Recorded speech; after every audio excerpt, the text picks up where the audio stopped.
Good evening, everyone. Welcome to today's show with our Iron Blood guests. Drum roll, please. Fuck! To Otto van Bismarck. Hello, everybody who's listening. I'm quite glad to hear. I also might say, being referred to as the mighty Iron and Blood guest is quite delightful. Well, today we're going to be starting off with some simple interview questions for you. So, to get a little bit about yourself, when were you born? I was born in the great place of Schönhausen, Prussia, and was born in 1815 of April the 1st. Happy Happy birthday! birthday! Yes, thank you very much. To start off with our question, what is your thoughts of the impact that you had in the world? Well, I'm the outlook of what the German Empire will be for its future. I am what holds any possibilities. I am what started it. Um, I am what has unified Germany as a whole. I have brought the Holy Roman Empire and Prussia together to make it one. Well, that's great to hear. I think you have made a great change for Europe. Yes, I must say the German unification was well needed. Now, tell me what made you unify Prussia and the Holy Roman Empire to Germany.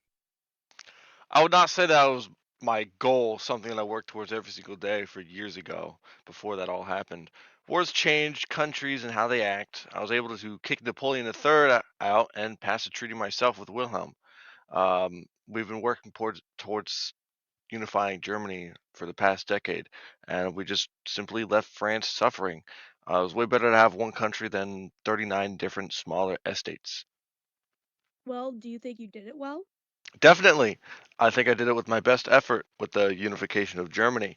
Although there were wars, death, and a whole lot of fights, that's what happens when you must act accordingly. By any chance, what made you become a lawyer? Well, I entered the Gotthaden University in Hanover in the 1830s, and I studied to be a lawyer. Yet my friends considered me a dandy individual, and my teachers always considered me a drunk. That didn't last long. I simply just stopped studying and I left. Later, I joined the Prussian civil service, which was boring. I even have a quote of how boring it was. The Prussian civil servant is like one musician in an orchestra, confined to his own little part. However, I wanted to make my own music, so I quit after 1839 and joined my father's estate. I know that there was a little more being there, but lawyer was just not for me. Well, that's a whole lot of thoughts. I don't think being called a drunk was always a good thing. Yeah, I must agree. Well, that was so long ago. There's nothing I can do about it now. In your early years, what did you think about Napoleon taking over the early time of Europe? Well, I don't think any country likes to be owned by one another. For instance, France ruling all of Europe, especially as a Prussian that I am, I think having my country owned by Napoleon's family members as well on the throne, it's definitely not something I like. I mean, just having his own family members rule over certain countries in Europe is not something I agree with.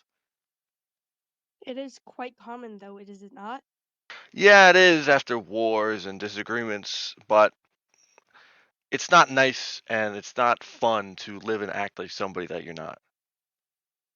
In your early years, why did you march on Berlin? Well, to give you the complete story, I was willing to arm people to protect Prussian sovereignty. Revolution was not something I agreed with. Liberalism was not something I desired nor agreed with.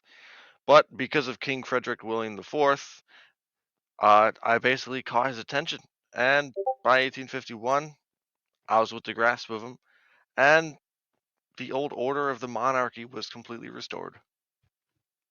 What happened with your Iron Blood speech? I heard it was quite a turning point in your career. Well, my speech to change history was quite a speech in the first place.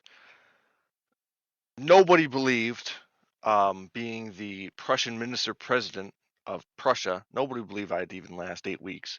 Yet, I did. And when I said my speech, it shocked absolutely everybody. Nobody expected me to do it this well. And there I was, about to deliver my first blood and iron speech. The position of Prussia in Germany will not be determined by its liberalism, but by its power.